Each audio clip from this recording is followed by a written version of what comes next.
Okay, welcome to a game review. I played a pretty cool game, so I wanted to show everyone. I played pretty well. I actually got a brilliant move this game, and my opponent didn't play great, but you can see I made my share of mistakes as well. So here we go. He plays a London. I played the reverse London. I find this is the most annoying for London players. Okay, and this is all theory apparently. I don't really know. I think I remembered this, but here we go. He plays c4, so now I don't know what to do. I'm out of the book. And my idea was I wanted to get my bishop out and then get my knight out. Okay, so I played bishop b4. This was not great, and he actually played the refutation. Instead, the better idea here is to play knight b4. So now he can't... he's running into a bit of trouble on this square because we have two pieces. And, you know, he has to be a little careful. And let's see, one of the moves is queen a4. So you can see this move is getting pretty tactical.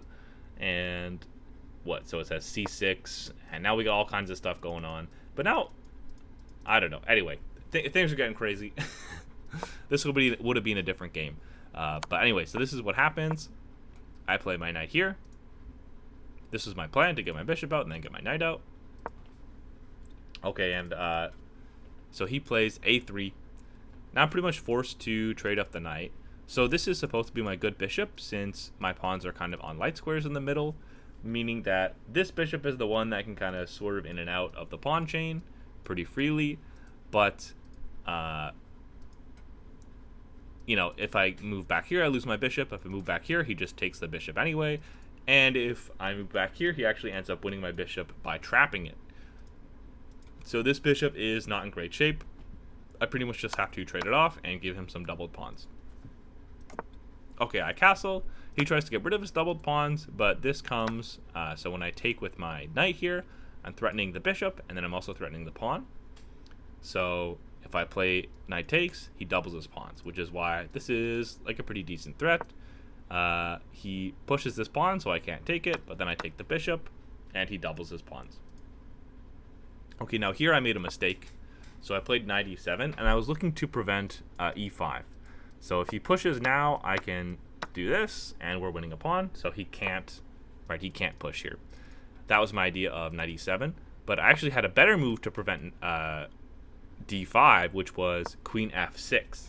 So now if he pushes here, it's a blunder, and I can could check. And this gets very interesting. So if he blocks with the queen, I win the rook. If he blocks with the knight, that's his best move. And now we can take the center pawn. And yeah, his king's open. So everything's falling apart. And of course, whoops, sorry.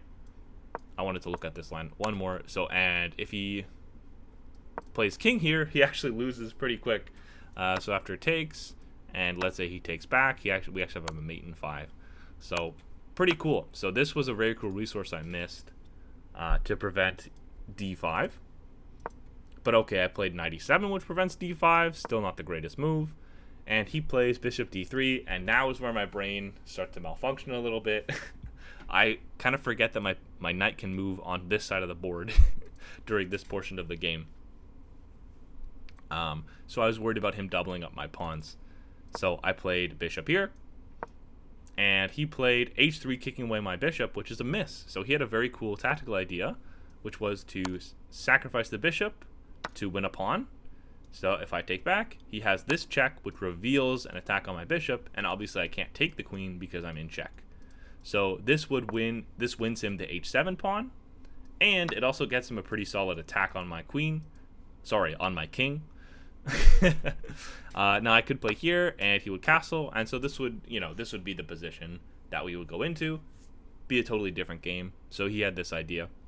And I think in this position, I'm probably doing more defending than attacking. His king's pretty safe. My king ain't looking too great. Okay, anyway, he kicks me out with h3. I rotate my bishop back. And that was funny. In this position, I saw that if I could go back like this, and he tries to trap my bishop, I can still win. You know, I can still take that pawn with my knight. So I saw that my knight can move over here. But, okay, so I go back here, and he takes, and I didn't see that I could take with my knight. Like, I don't know. Anyway, I was very excited to play f takes because it opens up my rook on this pawn. And he castles, which is the best move, but it also hangs a pawn. So I'm gonna take that. I'm gonna take that free pawn. It's okay. Shut up, coach.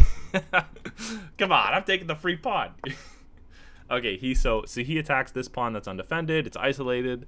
So this pawn, probably a big weakness in my position. I look to win this center pawn. So if he takes, I can take. Okay, and he pushes d5.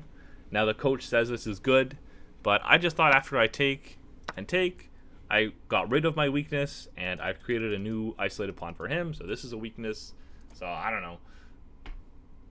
I'm pretty happy with this. We add an attacker. It's attacked twice, so he needs to add a defender. So he goes rook e5, and I'm looking to add another attacker. So I play queen d5, which looks to double up my rooks, and it also adds the additional tactical threat that I was looking at. So in this position, I was starting to look at some tactics. I actually thought that if I took this knight and he took with the queen, I could take the free pawn because the queen's no longer defending it. Except obviously it is defending it from this square. So I was looking at like sacrificing, and I also saw that this knight was the only thing defending this rook. So after some thinking, I play queen here, which adds the threat of sacrificing the rook, because obviously if he takes back, I can take the rook. So I thought I would be winning a piece. He blunders. So the idea is to double up and defend the pawn. But of course, now I can go for this tactic. So this is what I played in the game. I got my brilliant move. Let's go. And so now I saw that if he takes back, I take the rook. But if he doesn't take back and he takes the knight, I was like, uh-oh, I didn't think about that. Obviously, I figured out that I have this pawn. Now, I should have thought about this, obviously.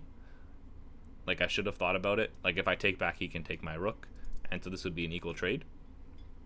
But I did not. So we got here. I took.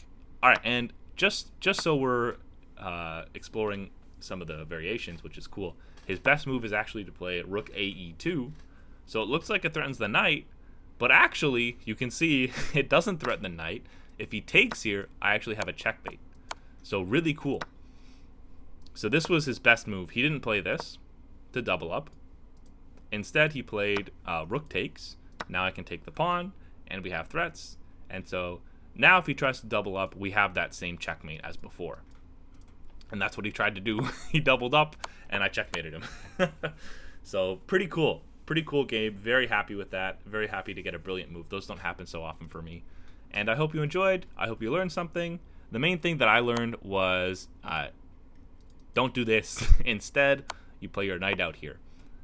So that was the main thing I learned from this game.